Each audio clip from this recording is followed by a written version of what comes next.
पक्का ना, ये दीवार ऐसे ही हिल गई?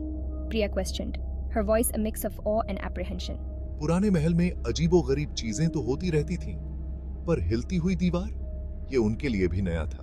मैंने भी वही देखा जो तुमने देखा, Ravi chuckled, pushing his glasses up his nose. शायद कोई सीक्रेट पैसेज होगा, जैसे उन पुराने एडवेंचर नॉवेल्स में होता है। भारी टेपेस्ट्री के पीछे जो अचानक हिल गया था, एक अंधेरा दरवाजा था। दीवार में एक दरार से आती हुई सूरज की एक किरण में धूल के कण नाच रहे थे। अंदर की हवा भारी, सड़ी हुई, सदियों से बंद पड़ी हुई लग रही थी। चलो अंदर चलते हैं, Ravi said, his voice betraying a tremor of excitement or maybe fear. वो सावधानी से अंधेरे में घुसे। सड़न की गंध हवा में भरी हुई थी। कमरा छोटा, गोल और हैरानी की बात है कि खाली था।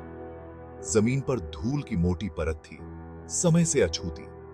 बीच में एक पत्थर की चौकी पर कुछ चीजें रखी थीं। एक चांदी का कटोरा, एक टेढ़ा खंजर जिसमें सुंदर नक्काशी की गई थी, और एक चमड़े की जिल्द वाली किताब। वो, प्रिया breathed, her fingers hovering over the goblet. ये तो कमाल है। सोचो इन दीवारों ने कितना कुछ देखा होगा। रवि ने सावधानी से किताब उठाई। उसके पन्ने मोटे थे, लिखावट सुंदर और एलिगेंट थी, पर बिल्कुल अनजानी। मैंने ऐसी राइटिंग पहले कभी नहीं देखी, he murmured, tracing the symbols with his finger. ये तो किसी हॉरर मूवी जैसा लग रहा है, प्रिया whispered, her eyes wide. अचानक ठंडी हवा का एक झोंका कमरे से होकर गुजरा। उनका लालटेन बुझा गया और वो अंधेरे में डूब गए। मेरा फोन, जल्दी! Priya's voice was tight with sudden fear. Ravi ने जल्दी से अपना फोन ढूंढा। स्क्रीन की हल्की रोशनी उनके डरे हुए चेहरों पर पड़ रही थी। आजकल हर चीज के लिए ऐप होता है ना? Ravi tried to joke, his voice a little too high. उसने जल्दी से एक लैंग्वेज आइडेंटिफिकेशन ऐप डाउनलोड किया और कैमरा किताब के पन्ने पर लगाया। ऐप घुमा, प्रोसेस किया और आखिरकार बोला, स्क्रिप्ट आइडेंटिफाइड, रमी।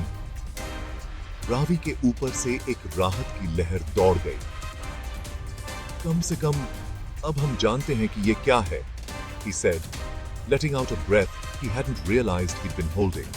प्रिया ने एक ट्रांसलेशन ऐप खोजा और उसे पन्ने पर पॉइंट किया। जैसे ही शब्द धीरे धीरे स्क्रीन पर आने लगे, उसकी रीढ़ की हड्डी में सिहरन दौड़ गई।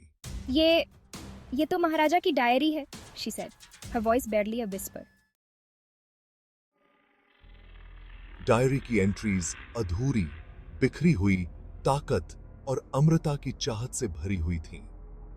महाराजा ने प्राचीन, निषिद्ध रिचुअल्स, बुरी ताकतों से किए गए समझौते और अतृप्त देवताओं को दिए गए बलिदानों के बारे में लिखा था।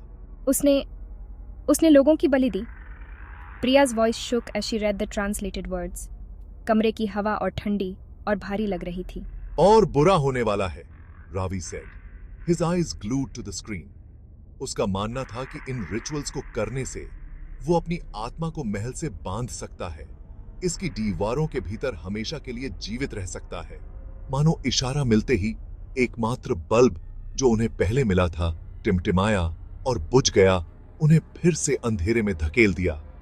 अचानक सन्नाटे में वे कदमों की धीमी और सोची समझी आवाज सुन सकते थे, जो महल की गहराई में कहीं गूंज रही थी, जो सुबहरसम की।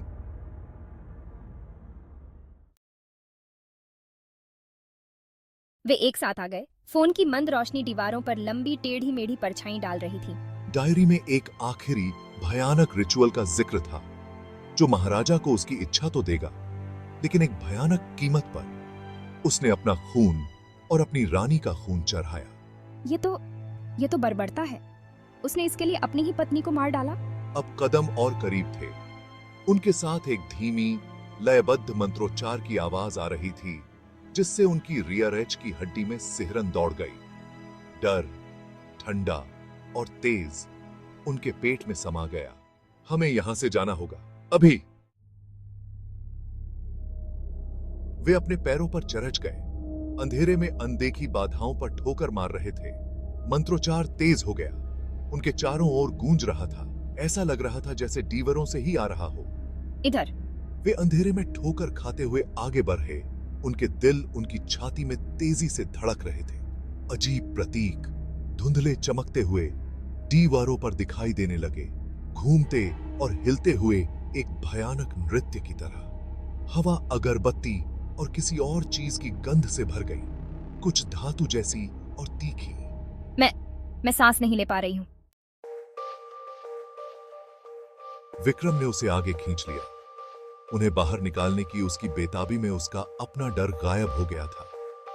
अंत में वे छिपे हुए दरवाजे से ठोकर मारते हुए वापस धूल भरे कमरे की सापेक्षिक सुरक्षा में पहुंच गए। उसने छिपे हुए दरवाजे को जोर से बंद कर दिया। टैपेस्ट्री वापस अपनी जगह पर गिर गया, जैसे कुछ हुआ ही ना हो। क्या हमने ये सब सोचा था? रिया दीवार के सहारे झुक गई। उसकी छाती तेजी से ऊपर नीचे हो रही थी। उसकी आंखें दहशत से फैली हुई थीं। विक्रम ने अपना सिर हिलाया। खिड़की से छनकर आ रही मंद रोशनी में उसका चेहरा पीला पड़ गया था। नहीं, मुझे नहीं लगता कि हमने ऐसा किया। वे वहां बहुत देर तक खड़े रहे, अपनी सांसें थामते हुए। उनकी खोज का बोझ उन पर हावी हो रहा था। अमृता की महाराजा की हताश इच्छा, उसके भयावह रिचुअल्स, अपनी रानी के साथ उसका विश्वासघात, यह सब बहुत वास्तविक था, बहुत करीब। ये भी बहुत खरा था। वो यहाँ फंस गया है। उसकी आत्मा इस महल से बंधी हुई है। विक्रम ने धीरे से सिर हिलाया, और कुछ मुझे बता रहा है कि वो इससे खुश नहीं है। जैसे ही वे जाने के लिए मुड़े, हंसी की धीमी गूंज ठंडी और क्रूर छिपे हुए कक्ष से उनका पीछा करती हुई प्रतीत हुई। महल के भव्य अग्रभाग के नीचे छिपे अंधेरे की एक भयावह याद दिलाती हुई। राजमहल का श्राप सच था, और वे ठीक उसके दिल में आ गए थे।